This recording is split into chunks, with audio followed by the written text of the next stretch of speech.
बोलिए, उसको दीजिए माइक पीछे। हाँ,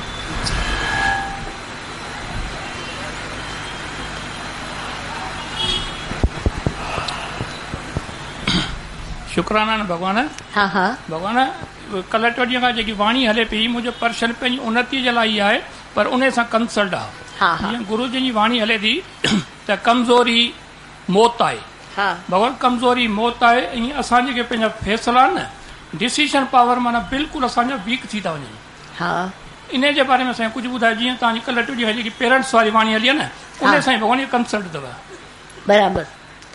जब हमारी डिसीशन पावर फेल होने लगती है, लो हो जाए, या हम डिसीजन लेने में बड़े मजबूर हो जाए। एक मैं आपको बात बताती हूँ। धृतराष्ट्र का नाम सुना है आपने? दुर्योधन का पिता।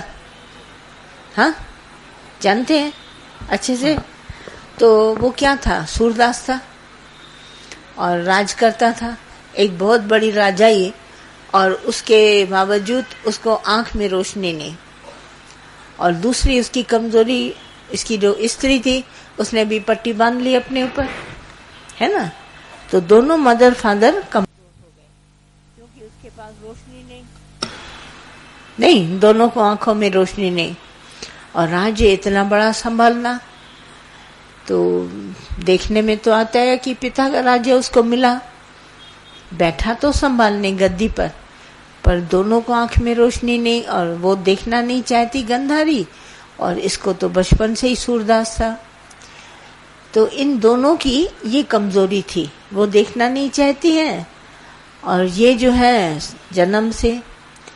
तो दुर्योधन की बात बहुत बार बार उसको कानों से सुनाई देती थी, मगर वो डिसीजन लेने में इतना फेलियर था दुर्योधन कि किसी बात का निर्णय कर ही नहीं पाता था।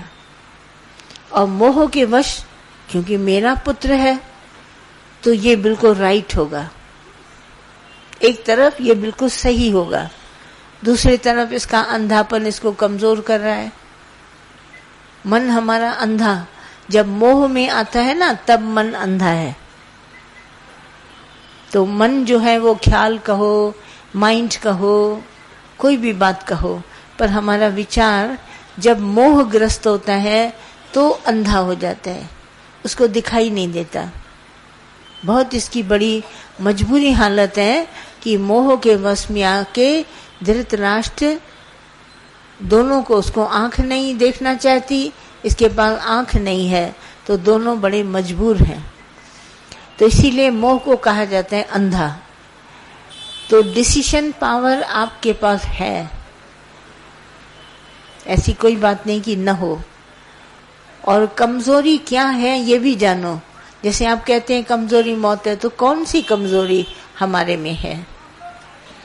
हमारे में सबसे बड़ी कमजोरी है मैं और ये मेरा बच्चा। This is the weak point.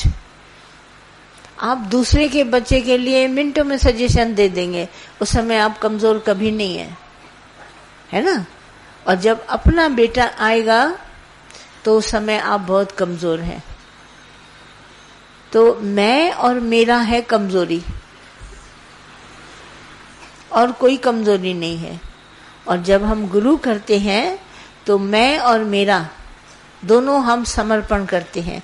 मैं भी समर्पण करते हैं, और मेरा जितना भी बाल बच्चा, धन दौलत, मान मर्यादा, सब गुरु को समर्पण कर दिया, राइट?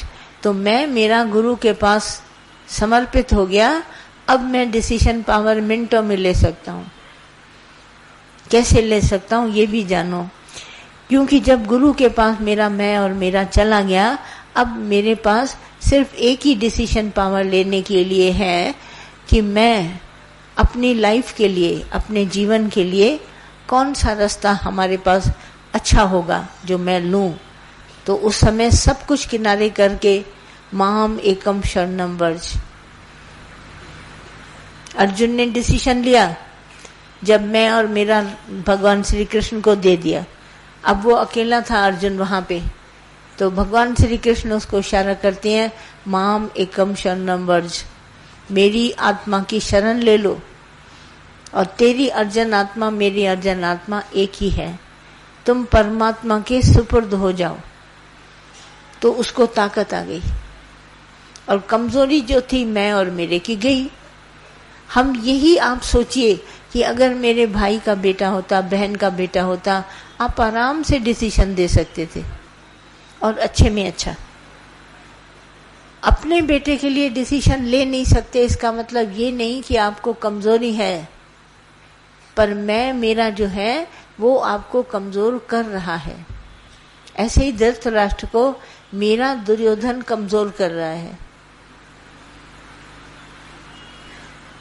अब पावर उसके पास सब है, राजा है, चाहता तो ऑर्डर कोई भी दे सकता था, मगर क्योंकि मेरा दुर्योधन है इसीलिए राजा दुर्योधन जो है खुद बैठा है बाप उसका धृतराष्ट्र, मगर डिसीजन नहीं ले पा रहा है। और कोई बात नहीं, इसी जगह अर्जुन वो होते, कोई और होता मिनटों में डिसीजन ले लेता। आप अपनी कमजोरी की पॉइंट्स को जज करिए। बोला समझो सेम जो बेटा, मैं किसी को डिसीजन दे रहा हूँ, बेटी या बेटा, ये समझो पड़ोसी का है और वो तुमसे डिसीजन मांगता है, तुम देगा? आराम से देगा कि नहीं? हाँ, पर यही आप अपने लिए नहीं ले रहे। जैसे जज है, अपने घर का केस उठाकर जजमेंट कभी नहीं दे सकता। इसी तरह डॉक्टर है, अपने घर का ऑपरेशन नहीं कर सकता। इसी तरह टीचर है, अपने घर के बेटे को पढ़ा नहीं सकता। ये क्या है कमजोरी? जिसको आप कमजोरी कहते हैं, ये है क्या जिसको आप कमजोरी कहते हैं कि डिसीजन पावर नहीं ले सकते? ये चोरी है तुम्हारी। तुम भगवान से चोरी करता है। भगवान ने दिया तुम्हारे को बेटा बेटी, तुमने अमानत के तौर पर, और तुमने उसको अपना बनाया। ये मेरा है, बस इसको कोई नहीं ले सकता।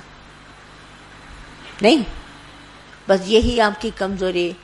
आप सब अमानतें भगवान को दे दें, फिर आप आराम से डिसीजन लें, आराम से ले सकते हैं। धृतराष्ट्र के राज्य में एक विदुर था। विदुर सेवाधारी था तो अर्जुन और दुर्योधन इन्हीं कौरव पांडव की तरफ ही, मगर क्योंकि दासी पुत्र कहलाता था, वो पुत्र पैदा हुआ था, कुल इन्हीं का था, मगर दासी को हुआ था, इसीलिए उसका नाम रख दिया गया ऐसे ही विदुर। और विदुर जो था बड़ी भक्ति करता था, भक्ति में पहला नंबर था, भगवान श्री कृष्ण की भक्ति करता था। उसने कभी चोरी नहीं करी। चोरी इन द सेंस मेरा कहने का कोई वस्तु नहीं चुराने की बात है, परंतु उसने परमात्मा को इतना भक्ति भाव में लिया कि उसने किसी का भी कभी पक्ष नहीं लिया। पूरी हस्तिनापुर को संभालता था। एक तरफ अर्जुन और ये 5 भाई थे पांडव, और दूसरी तरफ वो थे दुर्योधन, मगर दोनों के पक्ष में नहीं था। न दुर्योधन की तरफ से कुछ बोलता था, न अर्जुन की तरफ से बोलता था। वो एकदम निर्लेप न्यारा रहता था। तो भगवान श्री कृष्ण मुस्कुराते थे और भीष्म पितामह भी मुस्कुराते थे कि ये कैसा विदुर है, रहता हस्तिनापुर में है परंतु किसी का पक्ष नहीं लेता। कारण उसका ये था, वो समर्पित भाव से भगवान को समर्पण करके रहता था। भले हस्तिनापुर का सेनापति था, कैसा भी था, पर वो कभी भी किसी के पक्ष में नहीं बोलता था। इसीलिए विदुर की भक्ति सबसे उत्तम मानी जाती है, पक्षपात रहित होकर बात करता था। अगर अर्जुन की गलती होती थी तो उसको भी बोलता था, दुर्योधन की गलती होती थी उसको भी बोलता था, पक्ष नहीं लेता था। जब लाक्षागृह बना तो दुर्योधन की बात उसको विदुर को मालूम थी, मगर अर्जुन को कैसे बोले कि तुम लोग इसमें जल जाओगे, ये लाक्षागृह है। इसको क्या दिया? एक तोता दिया पिंजरे में, पता नहीं चूहा क्या था, कि इसको किसी तरह खोदना अंदर। और वो समझ गया, उसकी युधिष्ठिर जो था वो बात को समझ गया। उसने खोदना शुरू किया और सुरंग बना के दूसरी तरफ निकल गए। विदुर ने इशारा किया पर पक्ष नहीं लिया, बोला कुछ नहीं। बोला अगर ये समझ जाएगा युधिष्ठिर तो ठीक बात है, नहीं समझा तो पड़ा रहेगा। ये जो हम लोग ने चोरी करी है ना, अमानत में ख़यानत, ये हमारी कमजोरी है।